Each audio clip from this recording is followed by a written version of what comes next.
Hi, everyone, and welcome to another edition of Awards Circuit. I'm Variety Senior Editor Danielle Turchiano. And I'm Variety Senior Editor Michael Schneider. And today we're turning our attention to the 27th Annual SAG Awards. And we're going to dissect the drama ensemble category. And first up, one of my faves, Better Call Saul. Here you go, buddy. Next. Welcome. Take a load off. This is the epitome. This is the definition of ensemble.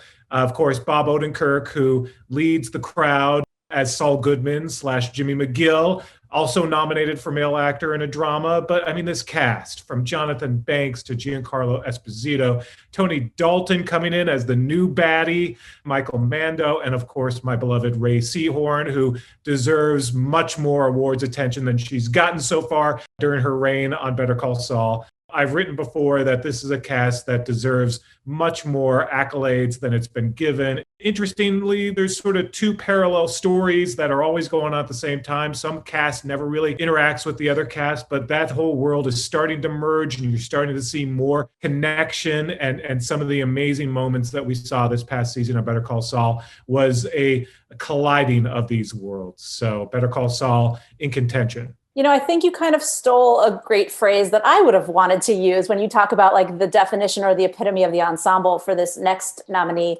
Netflix's Bridgerton. Miss Daphne Bridgerton.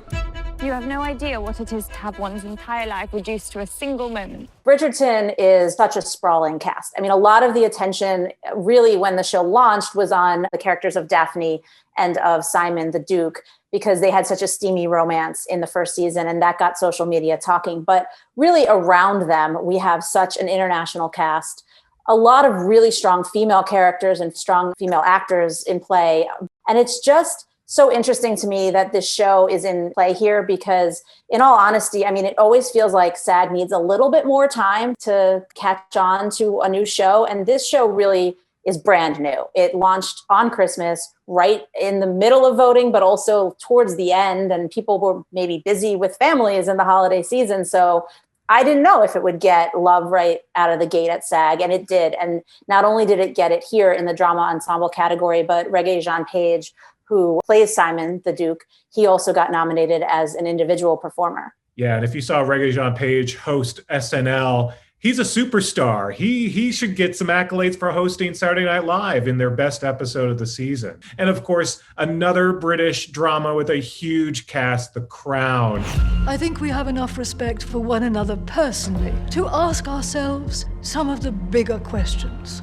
Gillian Anderson joining the cast this year. She's nominated for female actor in a drama. Of course, Olivia Colman, who is awards bait, is nominated as well. Emma Corrin, who just won the Globe for playing Princess Diana, also nominated. And then Josh O'Connor, who played Prince Charles, also just won a Globe, is nominated as well. So this category, of course, is stacked. The ensemble also includes Helena Bonham Carter, Tobias Menzies, and Emerald Fennell, who, of course, is a heralded director and producer, but also is a star. She plays Camilla in The Crown, and she's fantastic as well. So huge cast that I'm sure SAG is really embracing as well. And now switching gears to an entirely different kind of show, but I am so glad to see SAG recognize Lovecraft Country.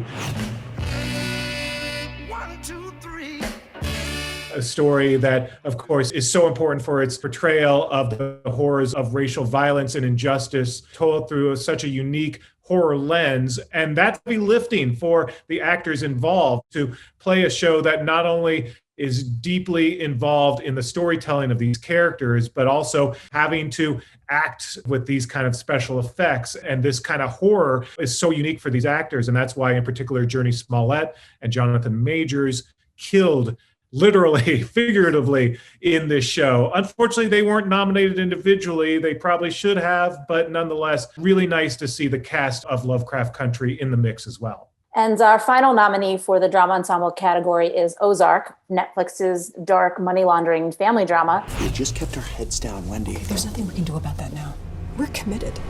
Now, this is its second nomination for its third season, and it's a really proven favorite, I'll be honest, I feel like, of SAG. And this year, it's a great example of a show where its main cast is seeing performance nominees individually as well. Jason Bateman, Laura Linney, Julia Garner, everybody turned in just such stellar performances in season 3. They really went to some darker places. I like to really talk a lot about the trauma of the season. There's some literal torture for Jason's character, and there's a lot of emotional torture for Laura and Julia's characters both. And so to me, that is, a level of intensity that not a lot of performers get to go to, but they keep doing so consistently.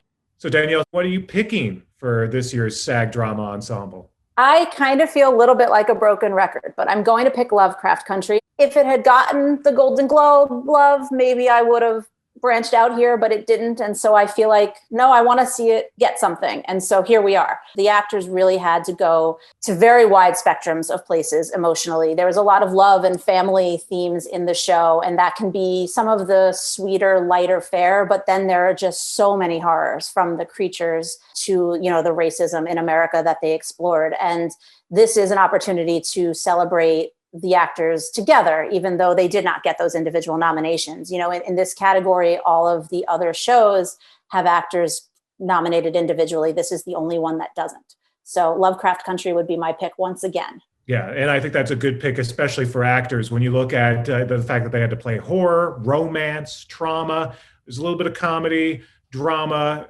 It was sort of everything all in one. Right. My pick, no surprise, I loves me some Better Call Saul. Again, they work so well together individually, but also as a cast.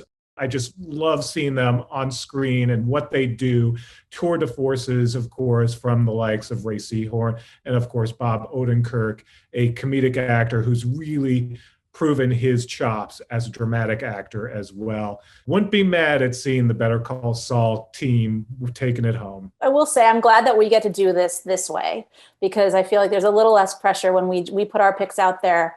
Now it's up to them to decide. And I wouldn't honestly want to be in their shoes, because they're all really good contenders here. And that's it for this edition of Awards Circuit. I'm Michael Schneider. And I'm Danielle Turchiano. Thanks for watching.